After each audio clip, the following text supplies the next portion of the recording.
ഇന്ന് തന്നെ ഡൗൺലോഡ് ചെയ്യൂ. കാണൂ നിങ്ങളുടെ ഫേവറേറ്റ് ഷോസ്. ഞാൻ ചില കാര്യങ്ങളൊക്കെ രാധികയെ പഠിപ്പിക്കാൻ ശ്രമിക്കുന്നുണ്ട്. പക്ഷേ അതിനേക്കാൾ ഒരുപാട് കാര്യങ്ങൾ രാധികയിൽ നിന്ന് എനിക്ക് പഠിക്കാനുണ്ട്. സ്നേഹത്തിന്റെയും കാരുണ്യത്തിന്റെയും വിട്ടുവീഴ്ചയുടെ ഒക്കെ മനോഭാവം. അതെ, പെട്ടെന്ന് അവിടെ എത്തണമെന്ന് പറഞ്ഞില്ലേ? കുറച്ചുകൂടി കഴിഞ്ഞാൽ മാർക്കറ്റിൽ നല്ല തിരക്കായിരിക്കും. പോകാടാ, അവൾ ഈ മാർക്കറ്റിൽ എവിടെയോ ഉണ്ട്. അവൾ ഇവിടെ എവിടെയോ ഉണ്ട്. ആത്മാക്കൾ മാർക്കറ്റിൽ ഇറങ്ങി തുടങ്ങി. നിന്റെ മിണ്ടരുത്. നിന്നോട് പറഞ്ഞ കാര്യം നീ ചെയ്താ മതി. കൂടുതൽ പ്രസംഗിക്കണ്ട.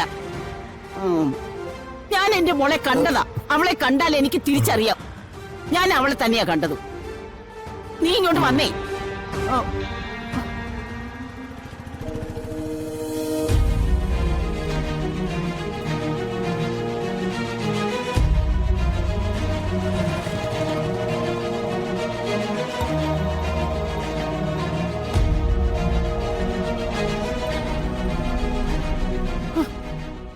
പെട്ടെന്ന് വണ്ടി എടുക്ക്. ഒന്ന് വേഗം വിടറാ. ഒന്ന് പെട്ടെന്ന് വണ്ടി എടുക്കടാ.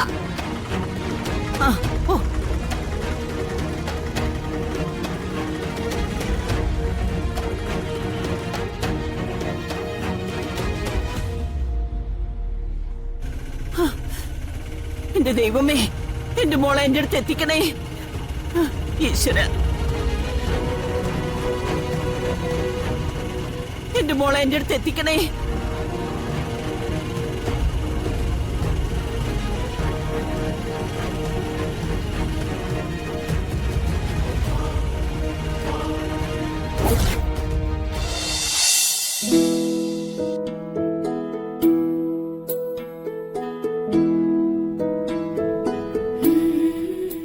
ഭഗവാനെ, എല്ലാരും ആക്ഷേപിക്കുമ്പോഴും എന്റെ പ്രതീക്ഷ അവിടുത്തെ അനുഗ്രഹത്തിൽ മാത്രമായിരുന്നു.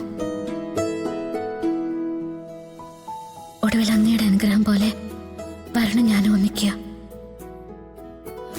മറ്റൊന്നും ഞാൻ ചോദിക്കുന്നില്ല. വരണ് പ്രിയപ്പെട്ടവളായി, ആ കുടുംബത്തിന് പ്രിയപ്പെട്ടവളായി ജീവിക്കാനുള്ള അനുഗ്രഹം മാത്രം തന്നാ മതി.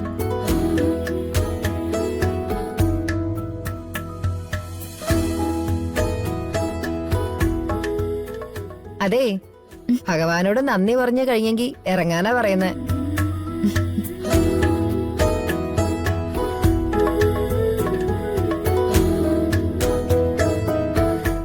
എനിക്ക് സങ്കടം വന്നാലും സന്തോഷം വന്നാലും അതിന്റെ അവസാനം ഭഗവാന്റെ മുന്നില. ഈ പൂജാമുറിയില് മോളുടെ കണ്ണീര് വീണതിന് കണക്കില്ല. പലപ്പോഴും ഞാൻ ദേവേട്ടനോട് പറയും, പൂജാമുറി ഇവള് കണ്ണീര് കൊണ്ട് കഴുകുകയെന്ന്. പ്രാർത്ഥനയ്ക്ക് ഫലം ഉണ്ടാവും യശോദേ. അതിന്റെ തെളിവാണ് ഇപ്പൊ അവളുടെ ജീവിതത്തിൽ സംഭവിക്കുന്നത്. അത്യാവശ്യം നല്ല രീതിയിൽ ആഭരണങ്ങൾ കിട്ടിട്ട് മോളുടെ വിവാഹം നടത്തണമെന്ന ആഗ്രഹം അച്ഛൻ മനസ്സിൽ സൂക്ഷിച്ചിരുന്നു.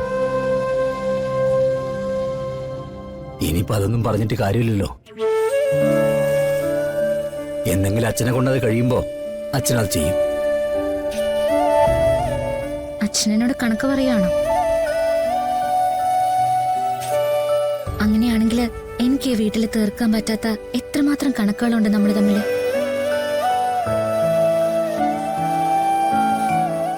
ഞാൻ ജീവിക്കുന്നതിന്റെ, ഞാൻ ശ്വസിക്കുന്നതിന്റെ, ഞാൻ ഈ ലോകം കാണുന്നതിന്റെ, അതിന്റെ ഒക്കെ കണക്കില്ലേ? എന്നെ വഴിവക്കിൽ കണ്ടപ്പോ അച്ഛൻ തിരിഞ്ഞു നടന്നിരുന്നെങ്കിൽ ഈ ഞാൻ ഉണ്ടാവുമായിരുന്നു അച്ഛ. എന്തിനാ ഇങ്ങനെയൊക്കെ പറയുന്നു മോളെ? എനിക്ക് സ്വത്തോ സമ്പത്തോ തന്നില്ല എന്ന് കരുതി അച്ഛനൊരിക്കലും വേദനിക്കരുത്. ഈ ജീവിതം തന്നെ അച്ഛൻ എനിക്ക് തന്ന സ്വത്താ. ഭക്തിയാ അച്ഛൻ എനിക്ക് തന്ന സമ്പാദ്യം.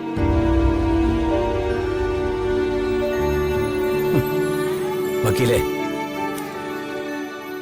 എവിടെയെങ്കിലും ദരിദ്രരായ മാതാപിതാക്കളെ വിഷമിക്കുന്നത് കണ്ടാൽ എന്നോടൊന്നും പറയണട്ടോ.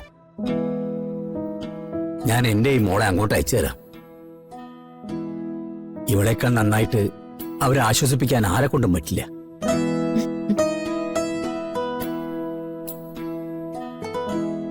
തിരുമേനി പറഞ്ഞത് ശരിയാ. ഞാൻ ചില കാര്യങ്ങളൊക്കെ രാധികയെ പഠിപ്പിക്കാൻ ശ്രമിക്കുന്നുണ്ട്. പക്ഷെ അതിനേക്കാൾ ഒരുപാട് കാര്യങ്ങൾ രാധികയിൽ നിന്ന് എനിക്ക് പഠിക്കാനുണ്ട്. സ്നേഹത്തിന്റെയും കാരുണ്യത്തിന്റെയും വിട്ടുവീഴ്ചയുടെ ഒക്കെ മനോഭാവം.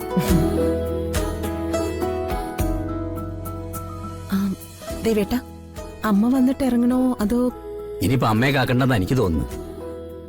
അമ്മ ചടങ്ങ് നടത്തുന്ന സ്ഥലത്തുണ്ടാവും. വാ, നമുക്ക് ഇറങ്ങിയേക്കാം.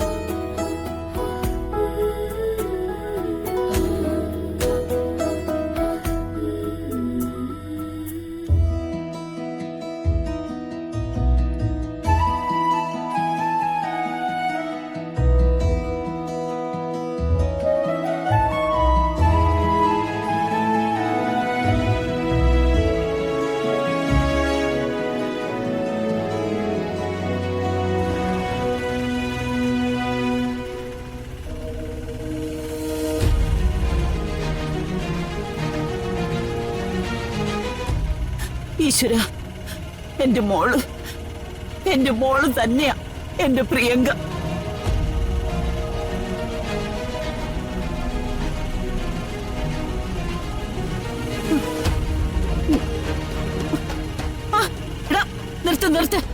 നിർത്താൻ ഞാൻ മാറ്റി നിർത്ത്.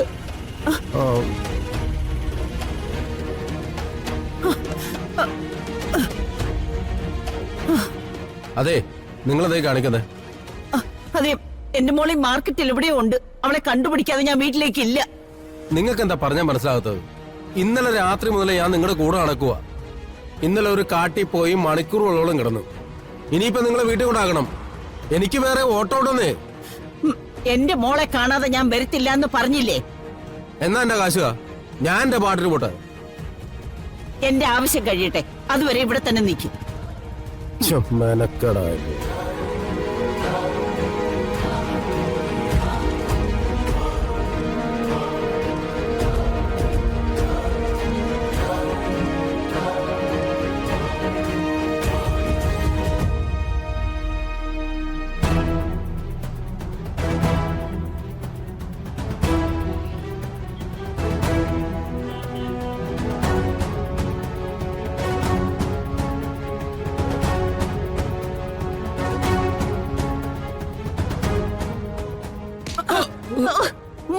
എവിടെ നോക്കിയാടാ നടക്കുന്നേ?